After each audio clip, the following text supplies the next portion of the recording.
dồi chỉ hướng đi cao thanh, cho khỏi thẹn con lành Phật giáo. Đức Thích Ca từ xưa dạy bảo khổ ta bà, nhiếp lại tám phần. Bởi chúng sanh mạng lấy xác khi thân, khổ thứ nhất sự sanh là gốc. Vào bụng mẹ chúng quanh bao bọc, có khác gì nào ở chốn ngục tù. Buổi mẹ đau quyết kiệt hình thô, lúc mẹ đói dừng treo lòng bồng. Ta kể ra những điều bi thống, mẹ nó cơm chật chọi khó khăn. Khi ra đời đau đớn vô ngần, cất tiếng khóc nếm mùi dương thế.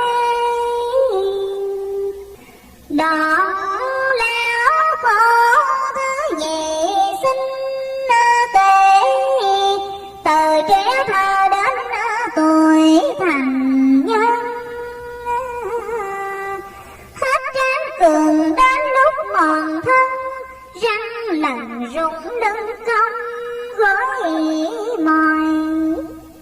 Nằm đi đứng đỡ lưng chống ơi chọi, thử nghĩ coi lao nhọc cùng chăng. Đoạn thứ ba ma bệnh làm nhân, đeo hành phạt sát thân ô quay. Bởi thời thế chuyện xoay biến thể, thêm muốn ăn chẳng được điều hòa, là nguyên nhân căn bệnh phát ra, không trằn trọc hôn mê nhất khi nhoi. Cơn bệnh hoạn càng không tránh nổi, còn mang thêm tật nọ tật kia.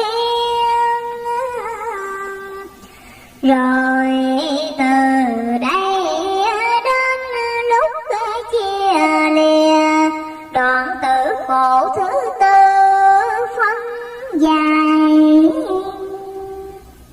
Trên dương thế hữu hành tắc hoài, có sanh ra khổ hay đâu chừng. Trải bao phen dại vú dầm mưa, ngày kiệt sức quyện thân tan nát. Gần hấp hối tâm thần sao sắc, tri dân dơi kinh sợ vô cùng. Rồi một lần đến lúc lâm chung, giả cõi tạm theo đường tội phước. Nhiều phương thuốc ngừa sao ngăn trước, mà cũng không thoát được khi tuần quần.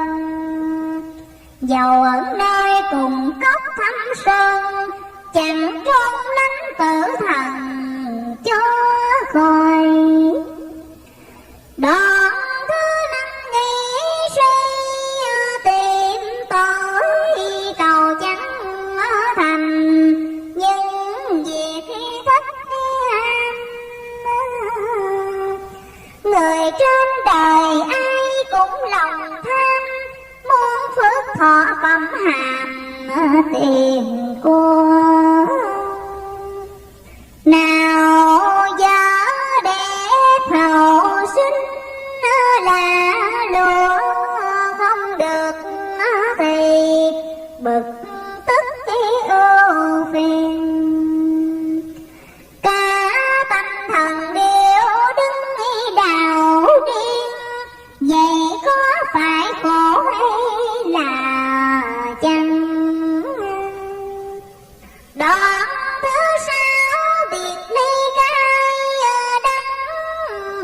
bình thường bóng lại chia lìa. Khi khóc than nước mắt khi đầm đìa, lúc trong nhớ rước tầm chua xót. Ở thế gian mấy ai thoát lọt đỡ gia đình, đeo đắm đi căn duyên. Cơn nguy nghèo thân thể trung chuyên, kẻ lưu lạc người chờ trong mày. Cuộc khi tan hiệp tan ấy đến đi xong đời, để lại sầu ưu. Cái khổ này giàu lắm trí mưu, cùng chung chịu như người tâm tôi. Đoạn thứ bảy của quan tánh hội, hãy thường nhà tất có ghét nhau. Thường tranh đua tiếng thích lời cao, chẳng nhận nhìn thành ra cừu quan. Muốn tránh xa đừng trong tâm vàng, cứ gặp nhau mắt tí tựa kim châm, làm cho người đau đớn khi âm thầm. Khổ như thế diễn ra mãi mãi. Đoạn thứ 8 ưu sầu lo ngại, cuộc tan thương vô bể cánh trần. Nghèo thì lo một nỗi nợ nần, lo đau đói liệu cơn nhà rách. Buồn duyên số phận mình nhớ sạch, rầu gia đình chúng bạn khinh cười. Dạo thì đơn chèn lẫn với người, miệng cho được đầy rương đầy tô. Của dương thế góp tôm bảo thủ, sợ gian phi trộm cướp đi rình mò. Lo tước quyền cho được thơm tho, sợ kẻ khó thiếu tiền chẳng trả. Ôi cả sáng hẹn chẳng ai thông nghi thả, sao nhân sanh cứ mãi đắm say. Chẳng tu thân đặng vừa Phật đài, cho thông thả hưởng mùi sen bao. Thần thức nhập thái sen tinh hảo, nên còi màng lo nỗi khổ.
trượt tiêu tan mất khi cả. Tôi tịnh độ nắm điều thanh nhà cô buồn rầu lo sợ chẳng còn. Chúng ta bà tim lung dầu mòn mau thức khi tỉnh tố thân kẻo trễ đến tội rồi mới hối muộn màng. Chỉ cho bằng ta sớm đi lo toan gìn giới luật nghe kinh trọng Phật. Đến năm chung qua lành đâu mất cõi Tây phương chư Phật đợi chờ. Việc tu thân thiện tinh hận hờ chừng qua đến nghe cho khó tránh. Môn tịnh độ là phương cứu cánh đi ráng phụng hành kéo phụ Phật xương. Lòng từ bi chẳng quản nắng mưa sông thuyền giác rước đưa sanh chung. Trong một nước nhân tài hữu dùng kẻ tu hành đa phước thì đến. Quyết đi trao thân tánh đi hành cho bền. Niềm ơn nghĩa con đền dứt khi nợ. Áo sen bao Tây phương đua nở. Chờ chúng sanh niệm Phật chí tâm. Ráng tu cho quỷ khiết thần khâm. Được tâm phát Bồ Đề dừng chắc. Giữ đừng cho ma dương dẫn dắt. Thường nhớ câu đại lực đại hùng. Thâm thức tình dữ vẹn đạo trung. Trừ lục dục chớ cho ô nhiễm. Thập tam ma diệt bằng trí kiếm. Rước đi xong rồi do sự hành thôi. Biển hồng trần lao lý diệu dơi. Số đẩy mãi trong vòng ngũ trực.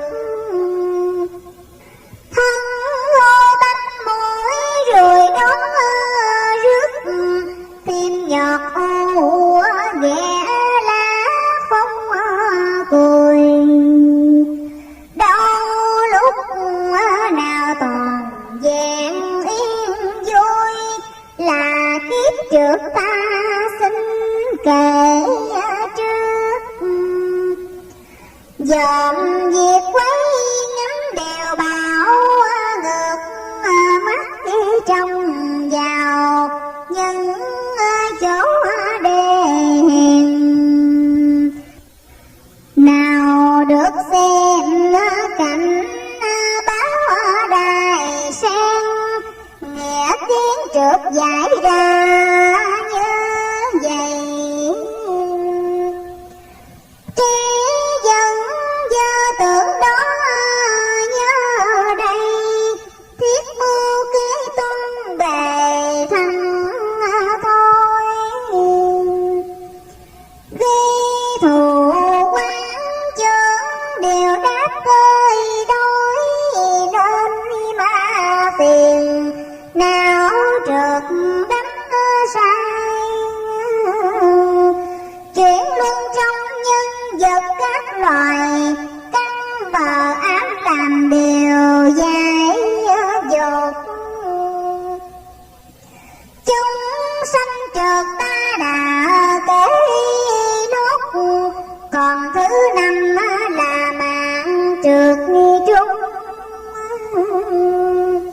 Số giàu sang quả phước bằng cùng, giàu quá nguyệt thung dung cầu thà.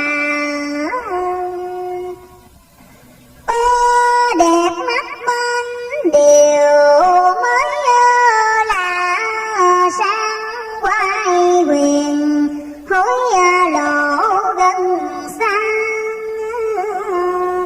Nghèo ai vua bỡ đỡ ninh tà, khó trộm cướp cũng là nhớ sâu. Nguyện cùng Phật nhất duyên trần câu, phải trừ thêm thập ác quyền thân.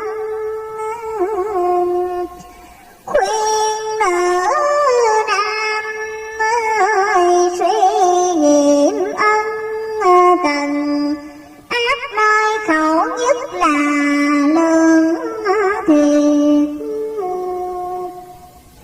Với người này dùng lời tha thiết, đến kẻ kia đâm thọc cho gây. Khá chừa đi hương đàn bớt rầy, dùng sự thiệt giải bài tâm trí. Người chọn nhau tại mình gia gì, mà cũng không hướng được lợi danh. Sao rõ ra chúng lại ghét ganh, chiêu cảm quả bất lành thêm nữa. Thứ nhị ấy ngôn chất chứa đời cho người lầm lỗi xéo dài. Có tiền nhiều tự phụ rầm hay, chủ ý thế nhiếp xài kẻ dưới. Lắc léo chỉ có ba tấc lưỡi, quan ý con mà sát dân ngu. Nghèo ấy lăng láo sượt nu bù, ôi thay thế lòng đau tở cách. Khuyên ba tâm giữ gìn cho chặt, đừng để cho quỷ dắt cái đường công. Dùng từ ngôn nói tận đáy lòng, dầu trên dưới cũng không mấy khác. Chúng cho phước đời này dốt nát, người khôn ngoan chỉ giận mới là. Lời trang nghiêm êm ái thốt ra, đừng bao biến mới là nhân thiện. Tới ác khi khẩu thứ ba, bài điện tiếng tục tành thô lỗ hung hăng. Nào chửi cha mắng mẹ lăng xăng, chẳng kể đến luân thường thảo yêu. Hăm đánh giết những người hiền yếu hiếp, xóm chồng cô bác chẳng kiên. Trong gia đình chửi rủa liên miên, hết dương thế kêu sang thần thánh. Chẳng kiên để Phật trời thương cảnh, cõi đông cung mời thanh tối ngày. đời ám ô tội trạng thảm thay, khuyên ba tâm ba già ráng bò. Gương tổ phụ còn rối lại đó, sao không theo đệ nếp gia phong. Chứ thánh thần đâu có mất lòng, mà kêu réo đông tây nam bắc. Mấy câu trên toàn là ròng rặc, những đàn bà kẻ thắt cháu con. Kể từ nay phải giữ cho tròn, không chừa dứt ắt mang tai ắt. Lừa lời tiếng dịu dàng rong sạch, thì thốt ra đoan chánh hiền từ. Cách thiện thì thường có phước khi dư, bằng tích ác quả ương đeo đắng. Ác dòng ngỡ thứ tư cũng cấm nói tiền thừa, quyến hoặc đố đều. Ghét người thời kiếm chuyện giờ thiêu, thương diện lẽ thấp cao bào chưa. Đời bất công mấy ai xem sửa, trên điêu hoa dưới chẳng phục tòng. Khuyên nhân sanh lấy lẽ chí công, mà ăn ở nói năng chân chất. Phật đi từ bi độ trong nhân vật, là luật kinh dạy rất tinh tường. Nếu chẳng nghe hồn dướng tai ương, chừng ấy mới kêu mời khó sức. Người dương thế chẳng bốc xước, Phật thần đạo gần kẻ xảo ngôn. Đã tu hành đừng có bôn chôn, tưởng ấy giỏi khoe khoang tài can. Người hiểu rành mới càng thêm chán, chỉ bằng ta bỏ lối trớ trêu. Nói với ai cũng phải lựa điều, đừng tráo chát cho người khinh về. Ác tà danh thứ năm càng tệ, chúa hồn mê chim đỏ thề thần. Làm đảo quyền tất cả quốc dân, tôi bất chánh hoàng cung dâm loạn.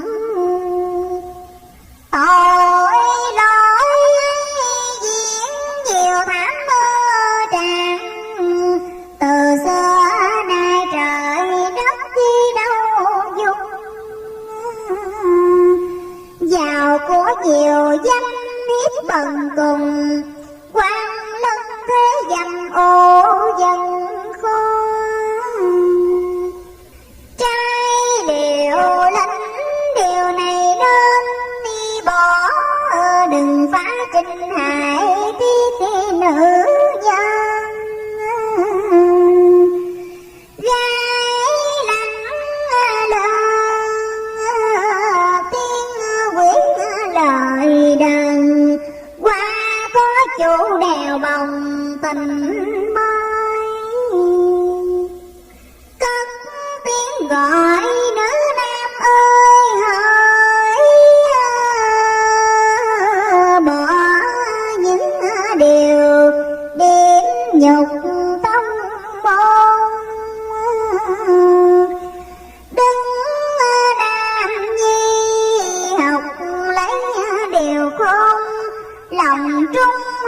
gìn theo đạo lý. Hàng phụ nữ gương xưa nói chỉ những mẹ hiền, dâu thảo rồi truyền. Niệm Phật mà gây lấy thiện duyên, cho đẹp mặt tổ tiên nòi giống. Thờ Phật ghi đạo tánh, cơn ác khơi bồng thoát đi bề đầu. Thượng phóng uy quang minh, ráng hiểu rằng tiếng kể lời kinh, ác thư sao ấy là đạo tặc. Lấy của người sắm ăn sắm mơ mặt, chẳng kể gì nước mắt khi mồ hôi. Phá lương dân và lúa bồi hồi, ngày làm lụng đêm lo gìn giữ. Trong pháp luật đi tập thành đủ thứ, nào đạo tường khoét vết đi quân đồn. Tội chặt chồng đâu biết ở mâu, trốn người khỏi trốn trời sao khỏi. Nay Đức Huệ từ bi đã rồi, vào thăm tâm những kẻ gian phê. Hãy tu thân chừa thối vô nghị, của quy nghĩa làm chi sống truyền. Luật ghi nhân quả thật là cao diễn, suốt cổ kim chẳng lọt một ai. Vậy ta nên làm việc thẳng ngay, cứ bền chi có ngày thông thả.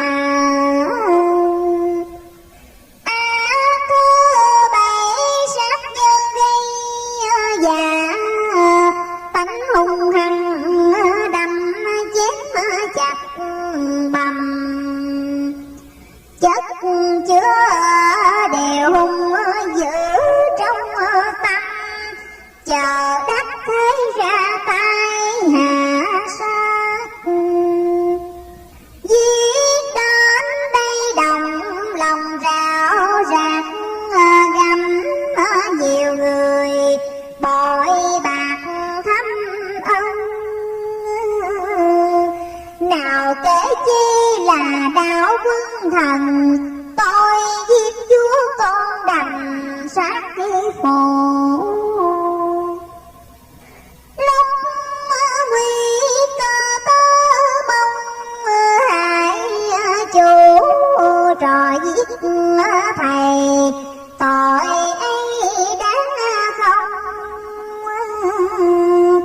Thêm chồng giết vợ, vợ giết chồng, niềm huynh đệ cùng nhau sâu xe.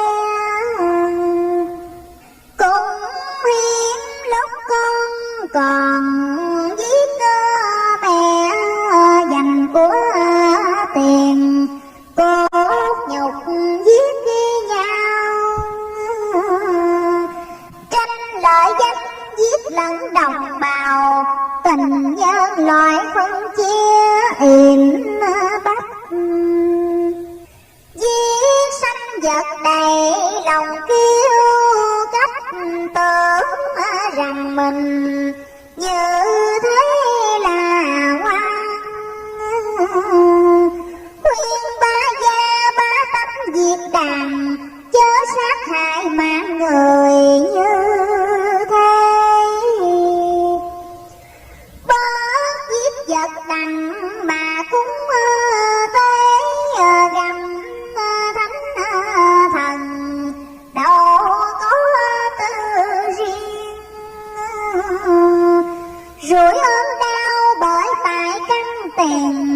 hoặc hiện kiếp làm điều bao ác.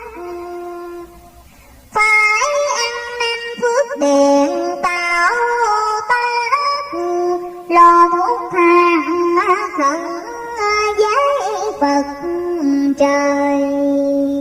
Nguyện sửa lòng ác Phật giúp đời, xuân phước rộng từ bi hỷ xa. Đấng thần minh công bình trực dạ, đâu ăn lo đói quả làm mai. Mở tâm linh nghĩ đến đoạn này, điều qua phước ấy cơ báo ưng. Chẳng biết thân còn con chứa đừng quả bất lành, chưa trả dai thêm. Cầu cho đời sống lặng gió im, đặng ba tánh an nhàn tu niệm.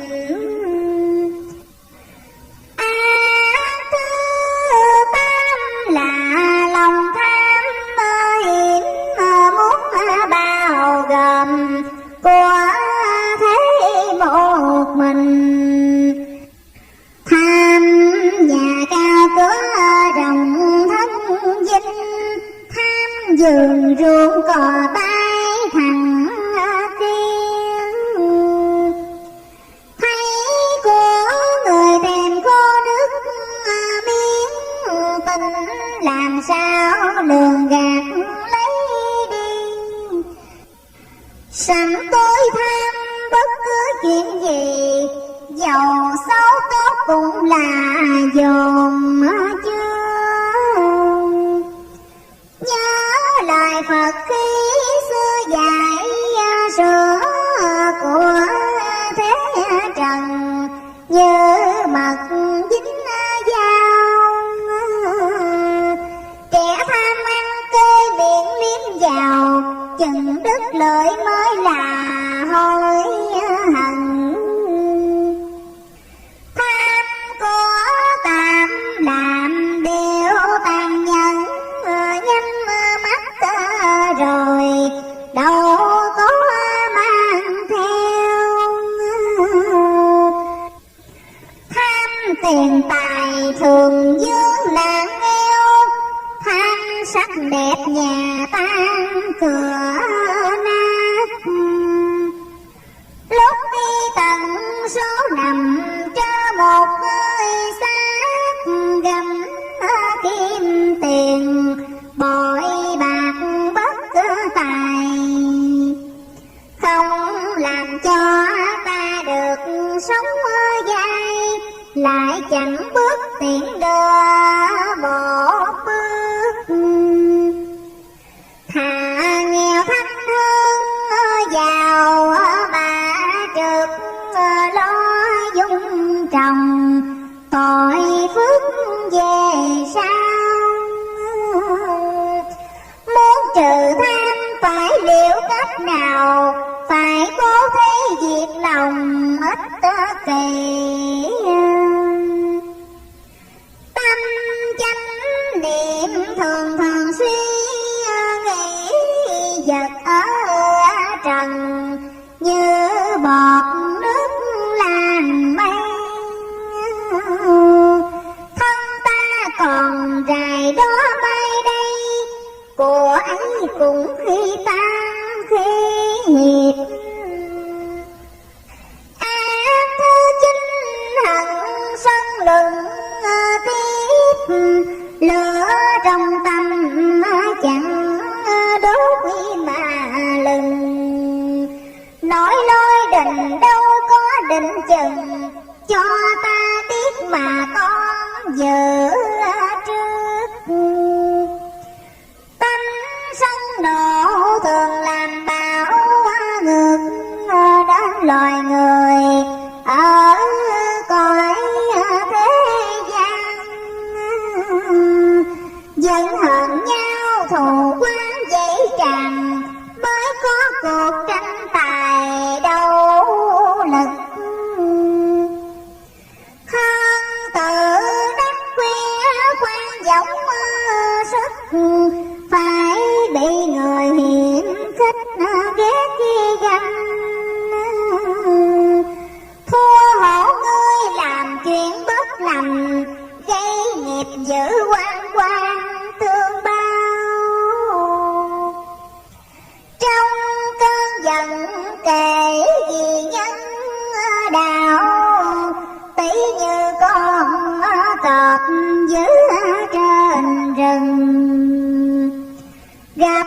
thạch con, câu xé từng bừng, phân từ mạnh mới là thỏa già.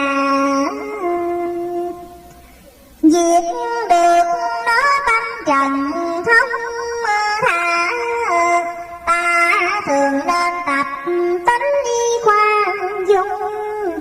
Thiệt hành đi đừng có ngại ngùng, tha thứ kẻ lỗi nằm ngu xuẩn. Và nhân nhìn đừng ham tranh luận, khỏi mất cái lòng tất cả mọi người. Tánh thuận lương vẻ mặt vui tươi, vậy mới đáng tín đồ Phật giáo. Nay ta đã quy cầu đạo, gây gỗ là trái thuyết từ bi. Ác thứ 10 đoạn chót mê si, nguyên tâm tối từ hồi vô thị. Màn dấu minh che mờ căn trí, nên thường khi nhân nguy làm chân. Lo quyện thân vật chất kém hơn, chẳng tìm biết tinh thần đạo đức. Giật lưới nghi đeo đèo phiền, phước bình rinh đời cực khổ tan thương. Khi nói làm ít chịu suy lường, mãi phạm tội nên rằng nghiệp ác. Việc mê si phải nương thuyền giác, muốn việc làm chính trực khôn ngoan. Đừng bả đâu tin bướng nghe càng, làm ngu muội đỏ thân uổng kiếp. Ác trời xong hiện ra thiện nghiệp, lòng nguồn chân Phật tiếp dẫn cho. Trồng cây lành dị quả thơm tho, tuy không thấy mà sao chẳng mất. Dẫu ai có cười tai khờ khật, cũng đừng phiền sao lãng chân tâm. Mong tiếng kêu thấu đến tầng lâm, cùng thiện tinh ba gia hưởng ân. Muốn Phật giáo từ đây bền vững, đừng riêng lo lợi dưỡng một mình.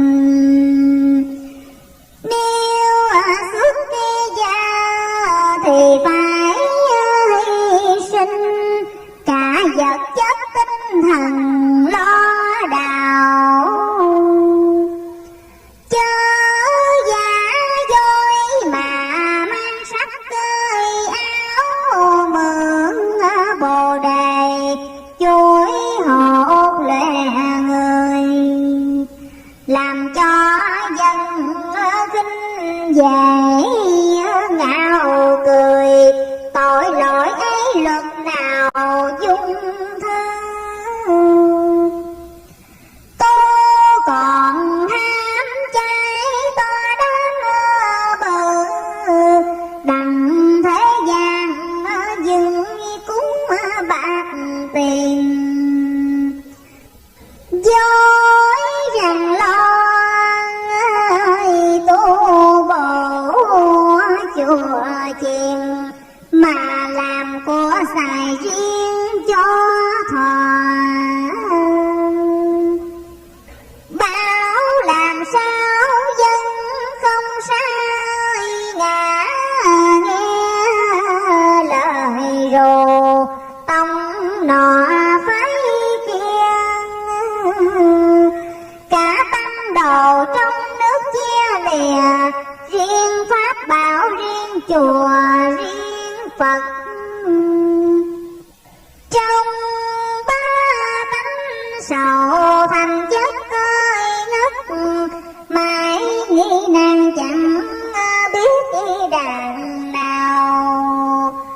lòng mến yêu chẳng nề công lao, mượn bút mực đôi lời trần thuyết. Tùy thiện tính hiểu ta giả thiệt, làm hay không chẳng gian ép này. Nguyện mười phương chư Phật đau nay, đồng tiếp dẫn chúng sanh giải thoát. Kệ đêm thanh nguyệt chưa kề, nhìn xem thế sự não nề tâm can. Từ ta nương chốn Phật đàn, dứt tâm trần cấu chẳng màng vinh quê.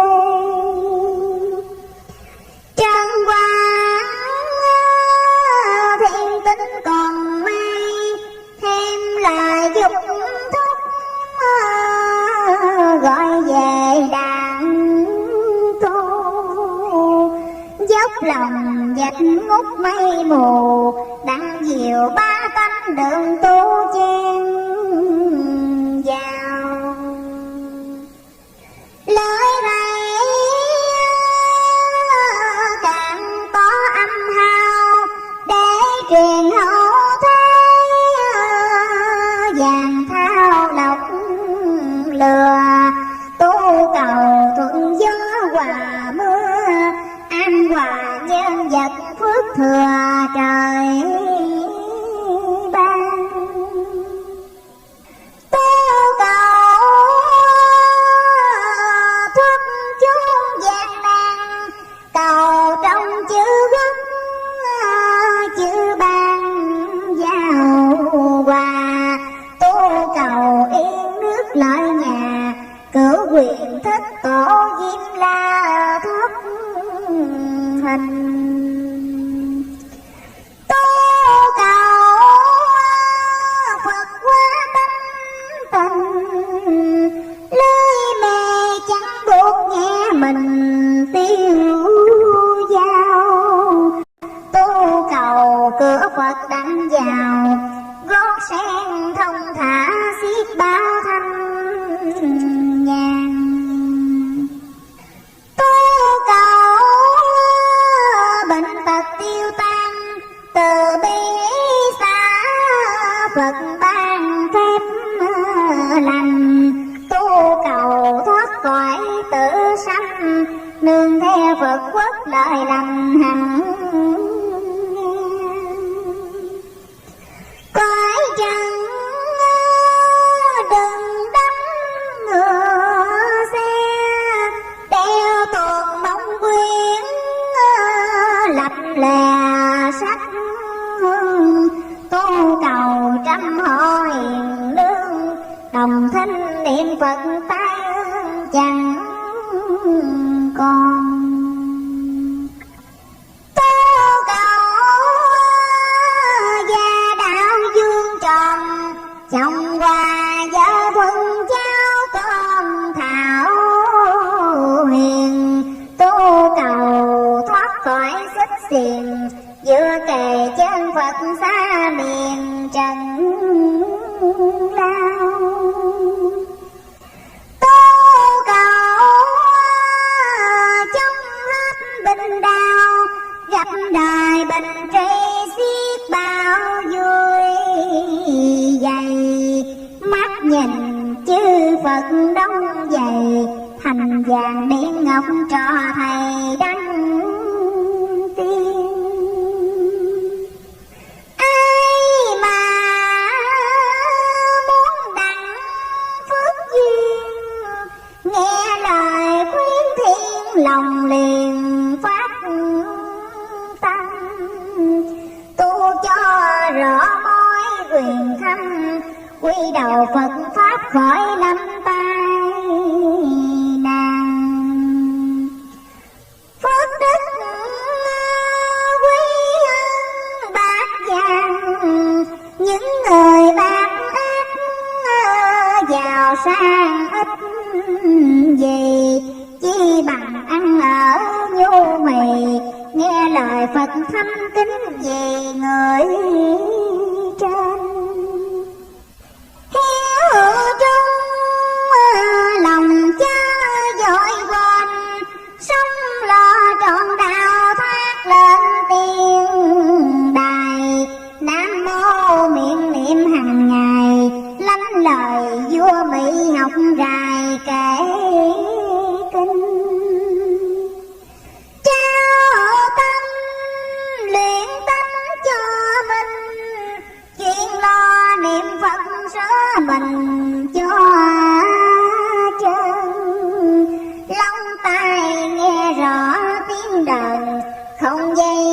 dùng phím quán hờn cũng không.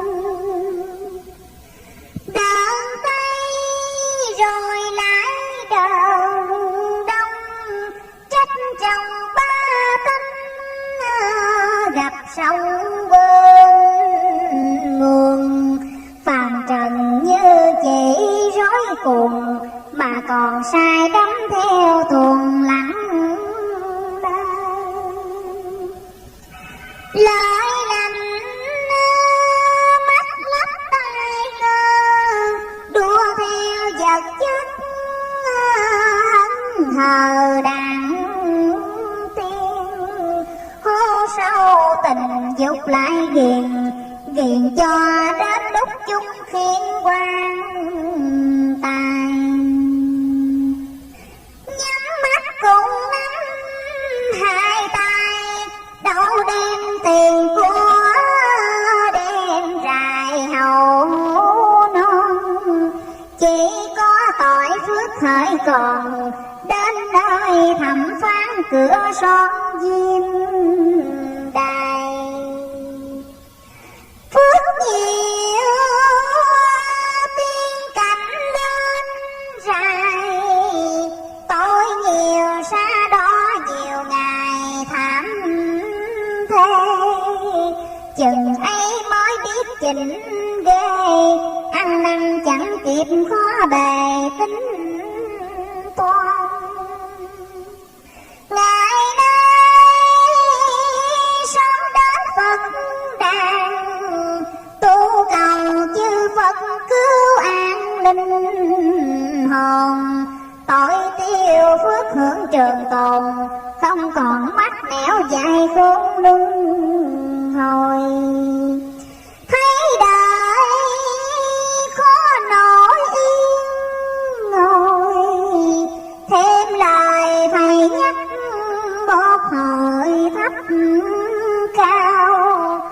Nữ nam muốn rõ âm hào, ráng trao đức hạnh ngày sau sẽ tường. Ngôn từ đạo hành ni thầy khuyên, hành đức ân cần ráng tập